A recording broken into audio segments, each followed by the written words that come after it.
She wasn't born into royalty. She didn't come with riches, armies, or power. Just an orphan, raised in exile. A foreign girl living under the rule of the world's most powerful empire.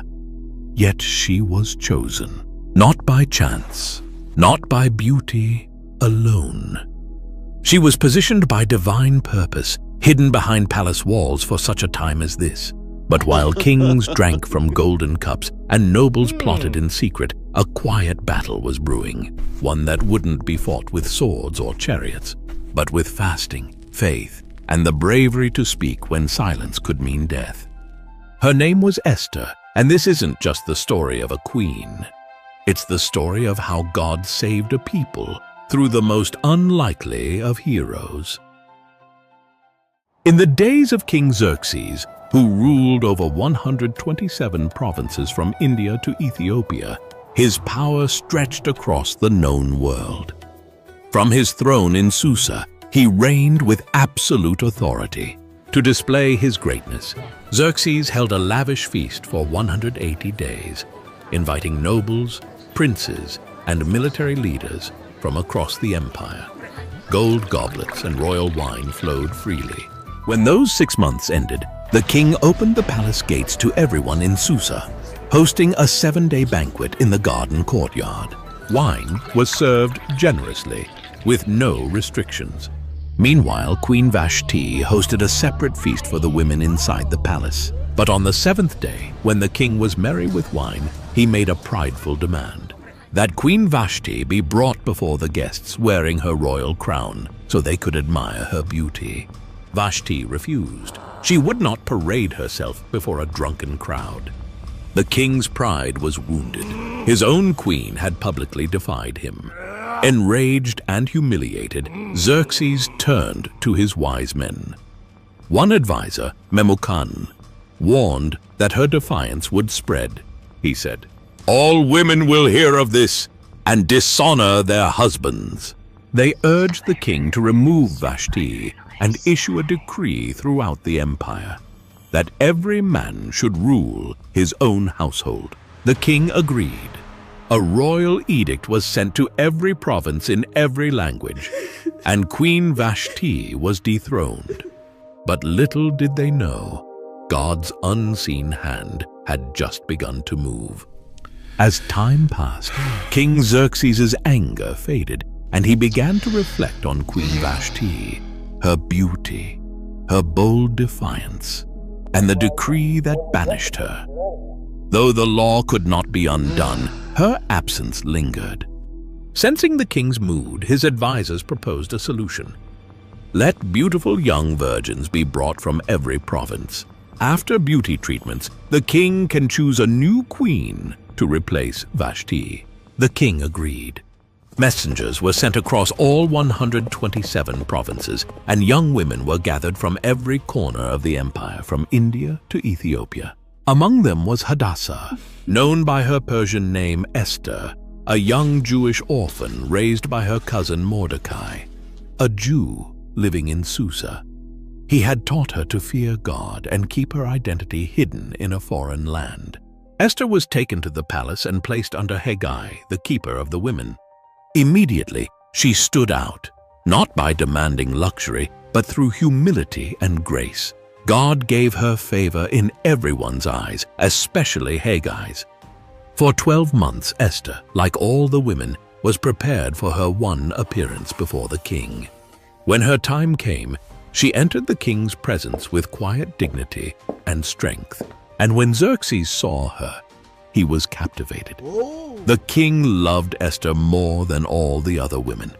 She won his favor, and he placed the royal crown on her head, making her queen in place of Vashti. A royal banquet was held in her honor, a holiday was proclaimed, and gifts were sent across the empire. But no one knew she was a Jew. No one knew God had just placed his servant in the palace, not to be served, but to stand in the gap for his people. Esther continued to live quietly in the king's house, still following the instructions of Mordecai, just as she had when he raised her as a child. Mordecai, meanwhile, spent his days at the king's gate, a place where the city's business was conducted and where royal officials and servants gathered. Though he was no nobleman, God had placed him there with purpose. One day, as Mordecai sat in his usual place, he overheard something chilling. Two of the king's eunuchs, Bigthan and Teresh, who guarded the entrance to the palace, were speaking in hushed, angry tones. Their voices low but full of resentment, they plotted to assassinate King Xerxes. What they intended was treason, the murder of the most powerful man in the world. Mordecai didn't hesitate. He sent word immediately to Queen Esther, who now had direct access to the king. Esther relayed the warning to Xerxes, clearly stating that the information came from Mordecai. An investigation was launched. The matter was examined thoroughly, and the truth was uncovered. The two guards were guilty. They had indeed conspired against the king, and by Persian law, the punishment for such betrayal was swift and brutal. They were hanged on the gallows. The king's life was spared, but the moment passed without fanfare.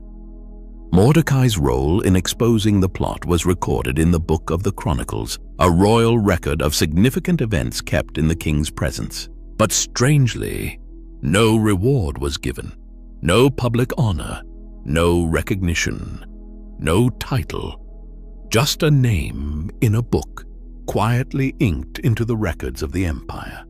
By the way, if you find any of these videos interesting or enjoyable, please consider subscribing. These take a long time to make, and it really helps out. After some time, King Xerxes promoted Haman the Agagite to the highest rank among his officials. All were ordered to bow to him, but Mordecai refused. Day after day, Haman saw his defiance and burned with anger. When he learned that Mordecai was a Jew, Haman's hatred grew deeper. He didn't just want to punish Mordecai, he wanted to destroy all Jews throughout the empire. Haman cast lots, Purim, to choose the day. Then he approached the king with deceitful words. There is a certain people scattered through your provinces. They live differently and don't follow your laws. It's not in your interest to tolerate them. The king agreed, giving Haman his signet ring. A royal decree was sent to all 127 provinces. On the 13th day of the 12th month, every Jew, young and old, was to be killed. As the couriers spread the message, Susa fell into confusion. Mourning broke out among the Jews. When Mordecai learned of the decree, he tore his clothes, put on sackcloth and ashes, and wept bitterly in the streets of Susa. Across the empire, Jews fasted, mourned, and cried out as their destruction had been sealed. When Esther heard Mordecai was in mourning, she sent a messenger to him to find out why. Through the messenger, Mordecai urged her to go before the king and plead for her people. But Esther was afraid. She replied, "No one may approach the king without being summoned. The penalty is death, unless he holds out the golden scepter, and I haven't been called for 30 days. Mordecai's answer to the messenger was bold. Do not think you will escape in the palace. If you stay silent, deliverance will come from somewhere else, but you and your family will perish. And who knows? Perhaps you were made queen for such a time as this." Esther's fear gave way to faith. She replied, Go, gather all the Jews in Susa, fast for me for 3 days. I will go to the king, even if it costs me my life. If I perish, I perish. On the third day, dressed in her royal robes, Esther courageously entered the inner court of the palace. The king saw her standing there and extended the golden scepter toward her. With relief and hope, Esther touched the tip of the scepter. Then the king asked warmly, "What is your request, Queen Esther? Even up to half the kingdom, it will be granted." Esther replied, If it pleases the king, come to a banquet I have prepared for you and Haman. The king smiled, intrigued by her invitation, and readily agreed. And both he and Haman attended Esther's banquet. Yet, throughout the meal, Esther did not speak of her petition. Instead, she observed the king closely, her eyes searching for the right moment. Before the meal ended, Esther extended another invitation. Please come again tomorrow, and then I will share my true request. The king's interest deepened, and Haman's curiosity grew, both eager and uncertain about what Esther's plea might be. That night, King Xerxes lay awake, restless and troubled. Nothing could soothe his mind, not the royal wine, nor the comforts of his palace. Desperate for distraction, he ordered his servants to bring the book of the Chronicles, the official record of the kingdom's events. As the scribes read, the king's eyes caught a long-forgotten entry: Mordecai's name. The record told how Mordecai had uncovered a plot against the king's life, an act of loyalty that had saved Xerxes from assassination. But despite the gravity of this deed, Mordecai had never been rewarded. Deeply moved, Xerxes asked his advisors, what honor or recognition has been given to Mordecai for this? The advisor replied, nothing has been done for him. The king sat in thoughtful silence. How could such loyalty go unrewarded? At that very moment, Haman entered the palace, intending to ask the king for permission to hang Mordecai on a gallows he had built. But before he could speak, the king summoned him in. Haman, the king said, what should be done for the man the king delights to honor? Puffed up with arrogance, Haman imagined the king meant him. He responded with a detailed plan. Let the man be clothed in the king's royal robes, which the king himself has worn. Let a royal crown be placed on his head, and let him be led on the king's own horse through the city streets. A noble official should ride before him, proclaiming, "This is what is done for the man the king delights to honor." The king smiled and said, Go at once! Do everything you have suggested for Mordecai the Jew, who sits at the king's gate. Do not neglect anything. Haman's face turned pale, his heart pounding with dread. He was forced to carry out the honor he had planned for himself, but instead it was given to his enemy. Humbled and bitter, Haman led Mordecai through the city streets, proclaiming his honor just as he had described. When he returned home, his spirit was crushed. He told his wife and friends everything that had happened, his anger and humiliation clear. They warned him, if Mordecai is of Jewish origin, you will not stand against him. You will surely come to ruin. And so Haman's plot to destroy the Jews grew darker, but his pride had already been wounded by the king's unexpected favor toward Mordecai.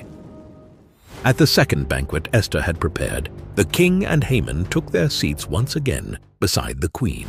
King Xerxes looked at her intently and asked once more, What is your request, Queen Esther? Speak, for your wish shall be granted, even to half the kingdom. With courage and conviction, Esther spoke her heart. If I have found favor in your sight, O king, and if it pleases you, grant me my life. This is my petition, and spare my people. This is my request. The king's expression shifted, a flash of shock crossing his face. Esther continued, For we have been sold, distressed, I and my people, to be destroyed, killed, and annihilated. Had we merely been sold as slaves and servants, I would have kept silent, for no such distress would justify troubling the king.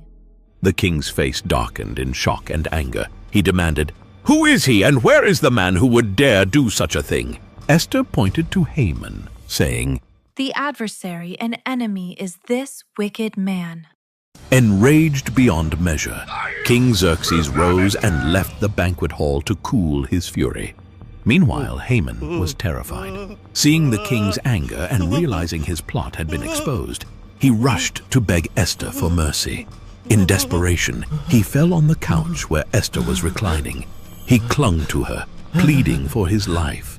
At that moment, King Xerxes returned suddenly. He saw Haman clinging to Esther and shouted, Will he even assault the queen while I am in the house? The king's guards seized Haman, and he was swiftly led away and hanged on the very gallows he had prepared for Mordecai.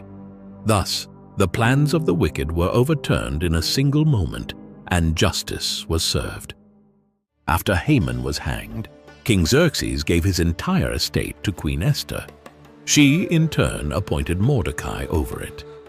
The king also removed his signet ring, once given to Haman, and placed it on Mordecai's hand, giving him royal authority. But the danger wasn't over. Though Haman was dead, his decree remained law. In Persia, a royal edict sealed with the king's ring could not be revoked, not even by the king himself. The day of destruction against the Jews still loomed on the calendar, the 13th day of the 12th month. So Esther once again approached the king. This time not for her life, but for the life of her people. How can I bear to see disaster fall on my people? She pleaded. King Xerxes granted permission for a new decree to be written, one that would counter the first. Mordecai quickly summoned the royal scribes and wrote in the king's name, "The Jews in every city have the right to assemble and defend themselves. They may destroy anyone who attacks them and take their enemies' goods if needed." This decree was sent out swiftly to all 127 provinces in every language, sealed with the king's ring. As it spread, hope was revived. Where there had been mourning, now there was light and gladness. On the appointed day, the Jews stood united across the empire. With royal protection and newfound courage, they rose up and defeated their enemies. In Susa, 800 attackers were struck down, including Haman's 10 sons, notorious men who had stood by their father's wicked plans, who were later hanged at Esther's request. Esther also asked for one more day of defense in Susa, and the king granted it. Across the empire, 75,000 enemies were defeated. Yet again, the Jews took no plunder. Their fight was for survival, not gain. It was not a day of greed. It was a day of justice. When the battle was over, the people rested, and what began as a day of dread became a day of victory and celebration. To remember their deliverance, the Jews established a yearly celebration called Purim, named after the lots Haman had cast to plan their destruction, now a symbol of God's reversal.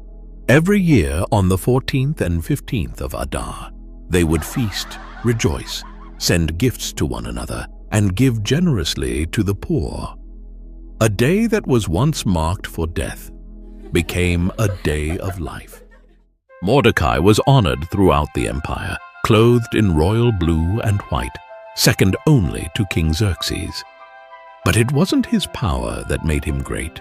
It was his heart. He sought the good of his people and spoke peace and truth to all. And though God's name is never mentioned in the entire book of Esther, his fingerprints are everywhere. In every twist, every risk, every rescue. What was meant for destruction, God used for salvation. The story of Esther reminds us, even when God seems silent, he is never absent. Even when the odds are against us, he is already at work. Perhaps you too are where you are for such a time as this, not by accident, not unseen, but chosen, positioned, and called. Because the God who reversed the fate of a nation still writes stories of redemption today, and yours could be next. If you haven't subscribed yet, please don't forget to do so. It really helps us continue providing you with amazing videos like this.